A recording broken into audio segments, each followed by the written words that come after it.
doing today? There's a lot of stuff to unpack that's been going on over the last couple of days. I'll tell you that much. First off, I'm going to start off with what everybody wants to know.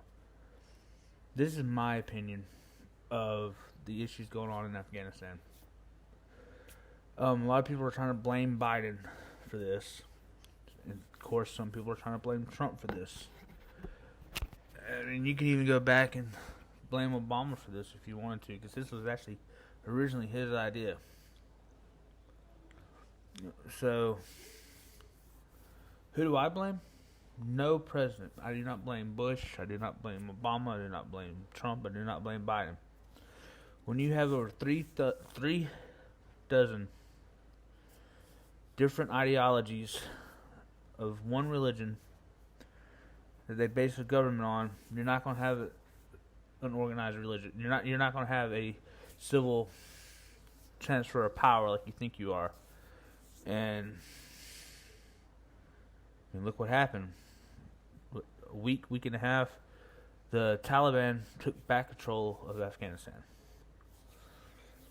My only issue is the ANA leaving all the military weapons that we gave them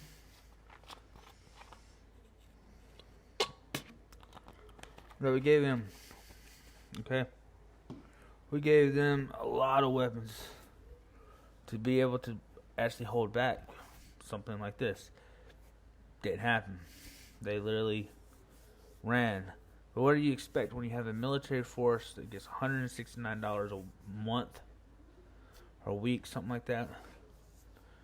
They have a crap ton of people who are not even seen. Like, they have a bunch of ghost soldiers in the ANA, and then you have some that desert, that come back.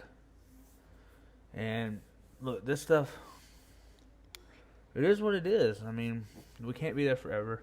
Afghanistan is literally called the Kingdom of Fallen Empires for simple reason. The Romans couldn't do it, the British couldn't do it, the Russians couldn't do it, and now we couldn't do it. And it's not, you gotta look. They all follow a strict form of Islam. Sharia law, however you say it, that is implemented in their society. You see that also in Iran. But here's the thing going on. That's what they didn't talk about. Only Kabul was really ran the way that we wanted it to be ran. You go out into the other provinces, you still have warlords that are controlling that. You still had people getting their heads cut off, and the Muslim slave trade was still going on. But this, because the Taliban, they will take young ladies, they'll take young girls from homes, from families, force them to marry a Taliban worker, drug them up, other stuff. There's so much stuff that they do that you just don't want to know. You can't get into it. I mean, they'll send them to Mexico, they send them to Brazil, they send them to Central America, they send them to Russia, they send them to Taiwan, Japan, all these places these young Arab girls go because they're sitting there. They're forced to go there. It happens to men too. Boko Haram, which is an ISIS supported terrorist group in Africa, they do the same thing. And there's nothing. I mean, we could do stuff about it, but you're not going to create an entire country that doesn't want to be an entire country. Because you have warlords that are fighting the Taliban because they don't want to live by their rule. And then you have some warlords that are completely loyal to the Taliban because they want, they want their country to be theirs. Thing is, Afghanistan has always belonged to the Afghans. We went there. I've seen people go, why were we even in there? Some of you younger viewers, I remember 9/11.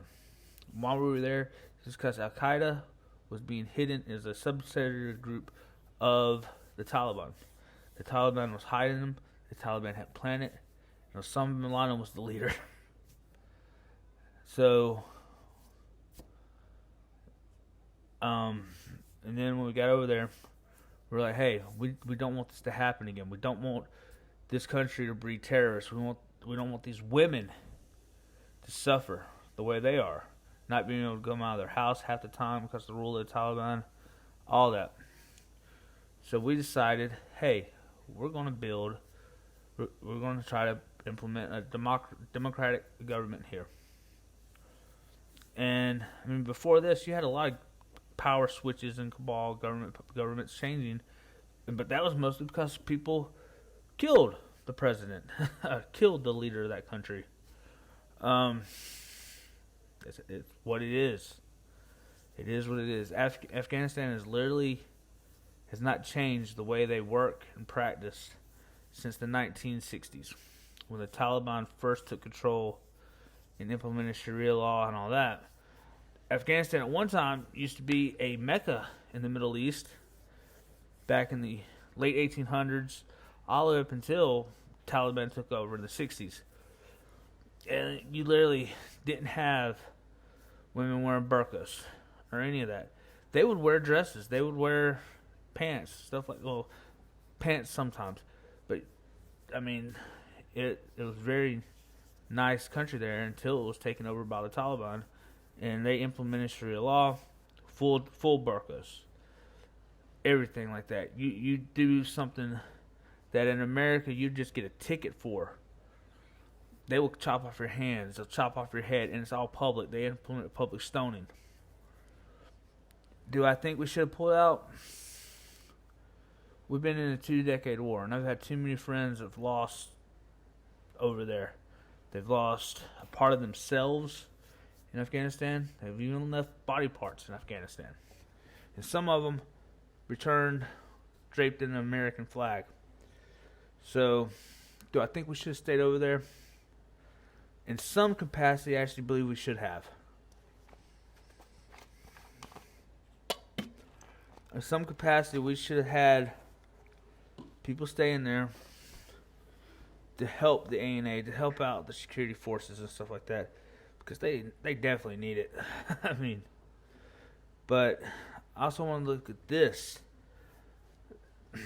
Our government is trying to take away our guns, but they just supplied a crap ton of drones, automatic firearms that we can't get in America, MRABs, which can take a blast from a freaking IEP. Improvised explosive device. And then 4, they also left the Humvees over there. Of course, I don't know how many. Are they still looking for the keys for the Humvees? Humvees don't have keys. So, Humvees don't have keys. So, probably hope some of them get lost. It's like Fast and the Furious all over for Obama. Do I think this is going to be a mark on Biden's record? Yes, of course it's going to be a mark on Biden's record. I mean, you can be a good president, and some people are going to remember the bad things. You be a bad president, and they're going to remember a lot of things. I mean, I still remember how Bush signed a bill about freaking light bulbs and got rid of a lot of the great light bulbs we used to have. So, that's... But let's look at this. The Taliban's going door to door, taking people's weapons, saying, "Oh, we don't need guns no more. They got peace." But what is our government trying to do? They are talking about going door to door and taking our firearms. Maybe Biden's a Taliban member. Who knows? But I'm joking. Biden's definitely not Taliban. I hope not. He is a racist, though. Biden is very racist. I mean, come on. Y'all call Trump a racist, and Trump gave more money to historical black universities than any other president, including Obama, has.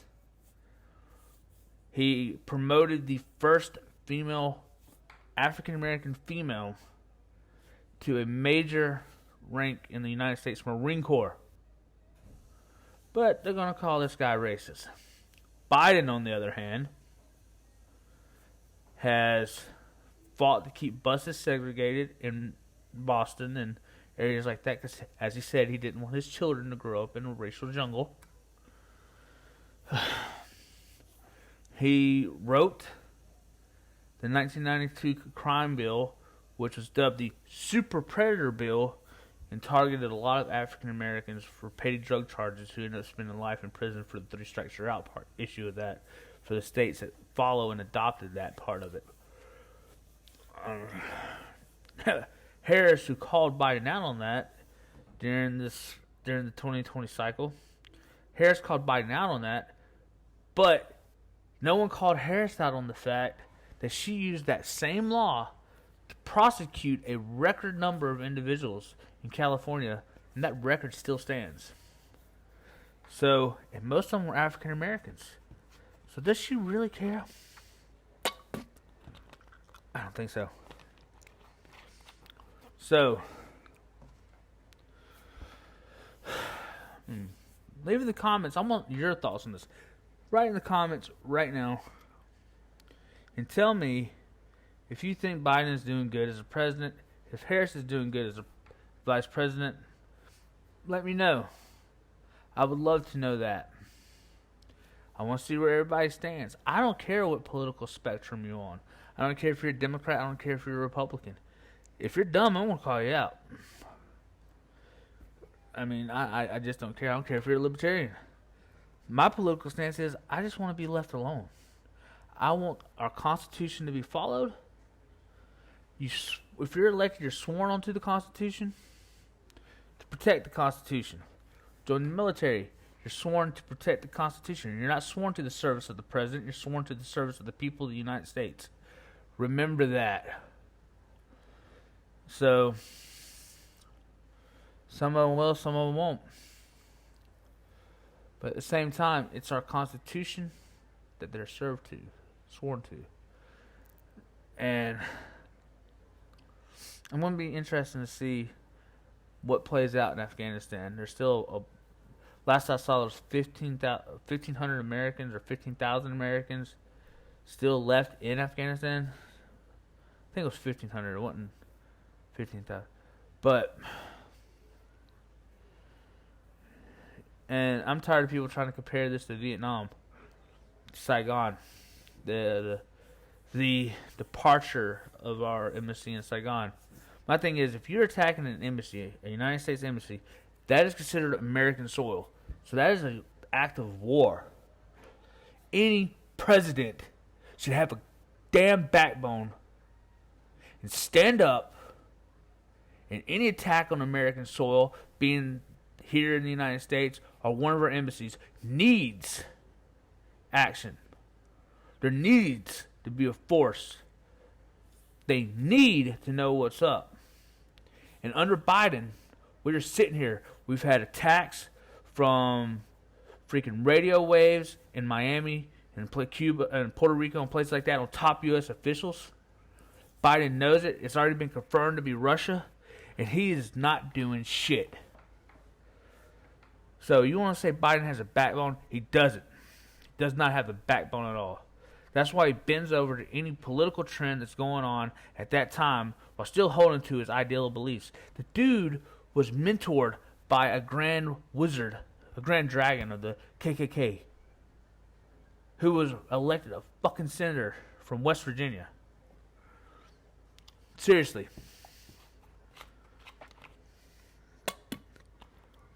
Who is also a Democrat too. Democrats only care about the black people every 4 years. That's the damn truth. Every 4 years, that's when they're going to give a damn about black people. Every 4 years, that's when they're going to give a damn about brown people. They don't care about minorities. They don't. But they paint this pretty picture of progressiveness. And it's really sad because there's some Democrats that actually do give a damn about everybody every day of the damn week. But then you have the National Party who only gives a fuck every 4 years. And that's right there is where the issue lies in this country. I love my country, but I fucking hate my government right now. I'll tell you that right now. I hate what they're doing. I mean, I'm just saying right now, the best thing to do in 2024, use your pen and paper. I don't want a civil war in this country. I thought the Boogaloo shit was funny. Don't get me wrong. I like half those memes that came out of that. But until our government is bringing a fucking tank down Main Street in your city and trying to point weapons at grandma and grandpas and telling them to do certain shit, I don't think we should pick up our arms yet. We should use our voice and we should use the court system. Because right now we have a great Supreme Court that is not playing politics on either side. Even Kavanaugh, who all the Democrats, he's actually stood up and supported some Democratic ideas. So, keep that in mind. Stop watching CNN and all the Fox News, all that crap. Stop watching that shit. Get some independent news sources. You people can start learning. You'll learn. When I said you people, I mean everybody who watches this damn video, by the way. So if you want to make a comment about that, that's what I'm talking about. Look, I love everybody in this country as my brother and sister. We are Americans. And America was just attacked on American soil when they stormed the United States Embassy. Think about that. What did Biden do? He's still trying to get people out of that country.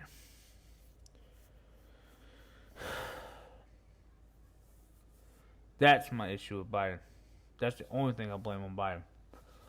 If I was president and they stormed our embassy, I got one thing.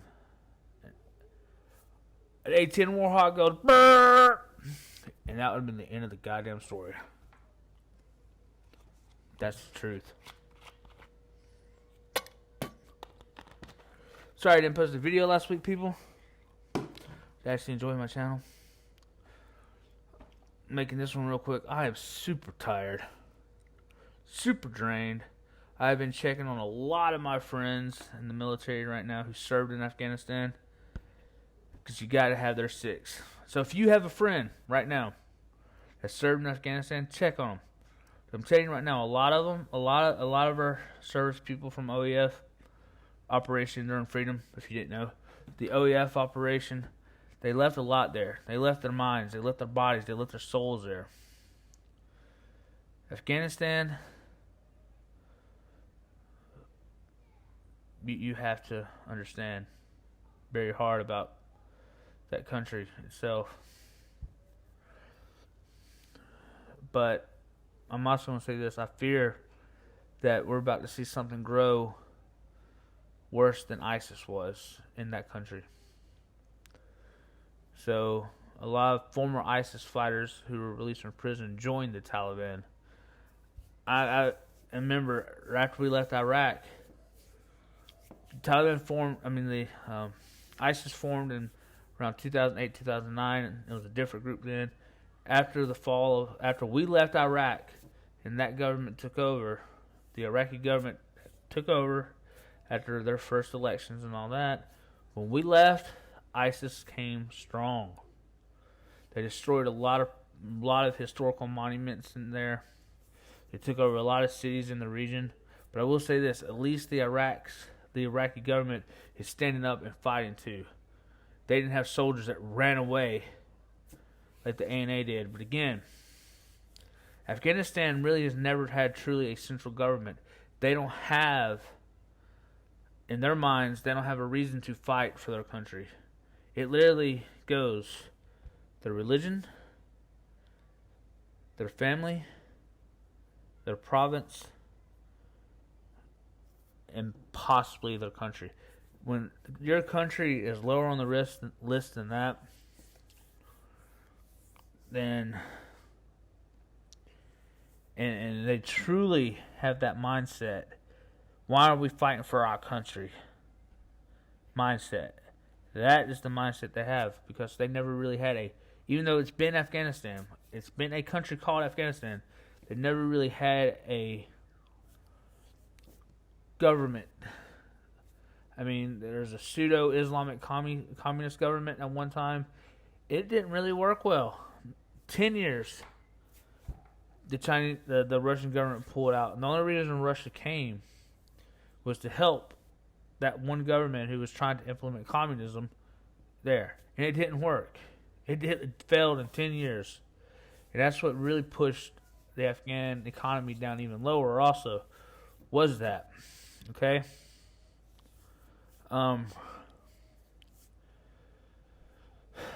Sorry for such a long video. I'm very hot-winded. I'm very pissed off about the things that have transpired. I'm pissed off at us American citizens that are trying to blame a president. Look, this idea started with Obama.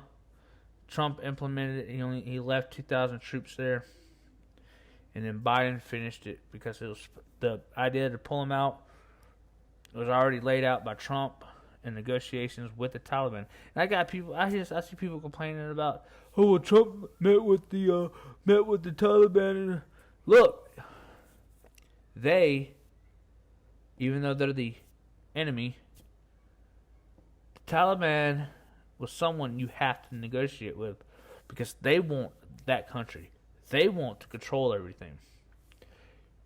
What do? Diplomacy works better sometimes than brute force.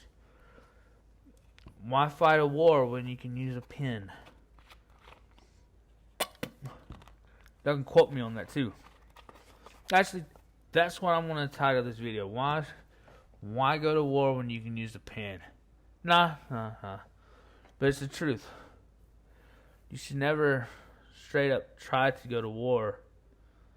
And then we didn't know our enemy that well in Afghanistan. There was normal looking people that we were fighting.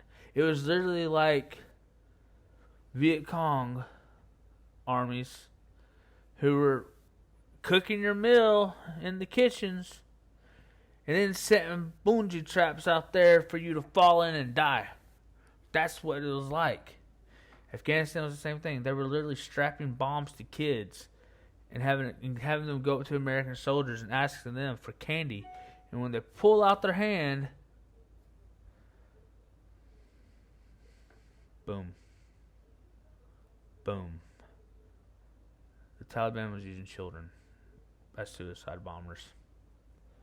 ISIS is dipping children in acid to kill them, especially those of Christian families. I'm getting serious right here. ISIS, the Taliban, are both the main ones controlling the Muslim slave trade at this time.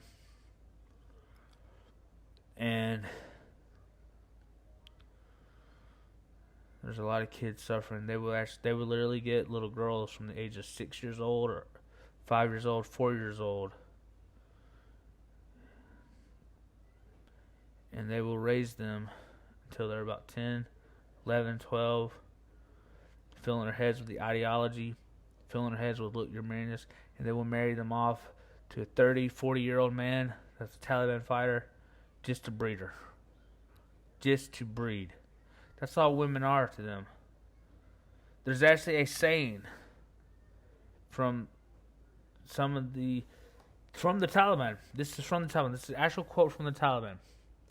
Women are made for babies, or breeding, and boys are made for pleasure. Yes, that's right. The Taliban will also take little boys and rape them.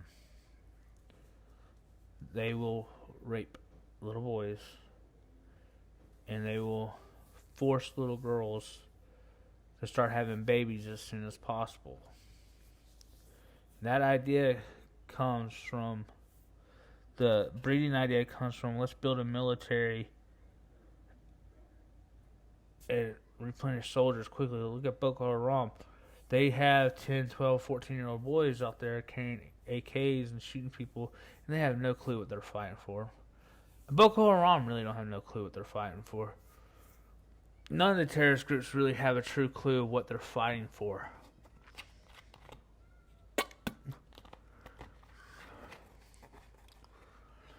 And it's okay. But peace on earth is something that's only going to be done by war.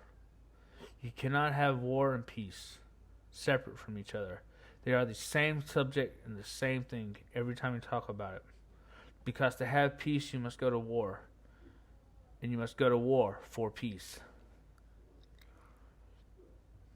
So when we're in times of war, we wish for peace.